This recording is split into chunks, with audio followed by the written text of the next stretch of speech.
अभी ये चीज़ आप जो देख रहे हो वो कंट्रोल वाल है, ये पंप है और सामने वो सेंटर जॉइंट है और उधर वो स्विंग मोटर है। मैं एक पूरी मशीन खोल के आया हूँ। यहाँ ये पंप का सामान पड़ा है, वो पिस्टन है, ये श्वास प्लेट है, वो भी श्वास प्लेट है, वो पिस्टन है, वो पिस्टन है और रोटर मैंने उधर निकाल के रख दिया है। ये है रोटर। यहीं से ये मेन काम पंप के अंदर ये करता है। दो रोटर आते हैं, 210 का पंप है तो इसके अंदर दो रोटर रहते हैं। ये पिछली मशीन का उसका जो रिपेयरिंग किया तो उसमें नया डाला था रोटर। एक मन में थोड़ी शंका है तो क्लियर कर देता हूँ कि क्या कोई गरीब लड़का कभी क्या यूट्यूबर नहीं बन सकता है क्या? मेहनत कर रहे तो अभी मैं आपको बताऊंगा कि कंट्रोल वाल को पूरा क्लियर कैसे करेंगे। अभी कंट्रोल वाल का पूरा सामान यहाँ पे खोला हुआ है। ये पूरा परिवार जो देख रहे हो ना, ये कंट्रोल वाल का पूरा परिवार है। अभी परिवार का भी क्लीनिंग का काम चल रहा है, इसको क्लियर करेंगे पहले।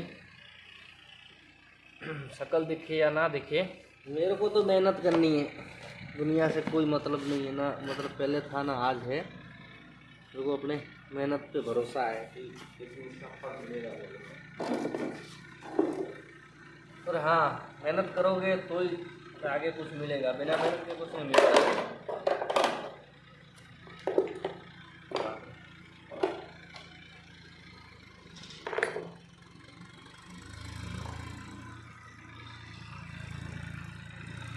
स्पूल कैप, इसके अंदर रहता है रिटेनर और स्प्रिंग। अब इसका कलर देख रहे हो पूरा रेड हो गया, ऑयल की वजह से होता है ऐसा। अब इसको साफ करेंगे। और ये ग्राइंडर रहता है, मेस ग्राइंडर बोलते हैं इसको। आवाज़ थोड़ी कम आती होगी।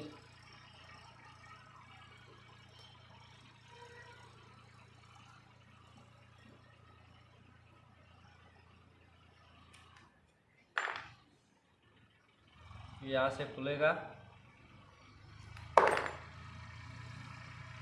ये ढीला नहीं किया हुआ है, यहाँ से खुलता है।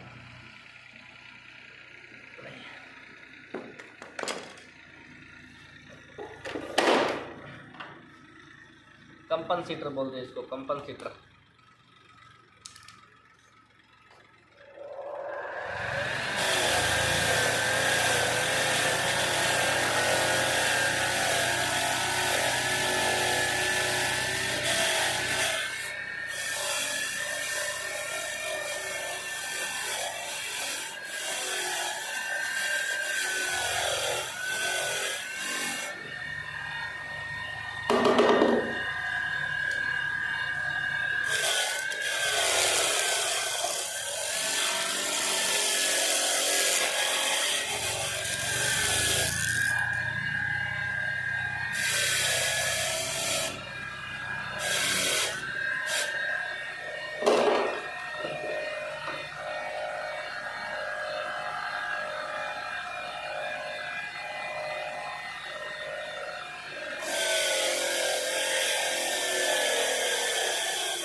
गया।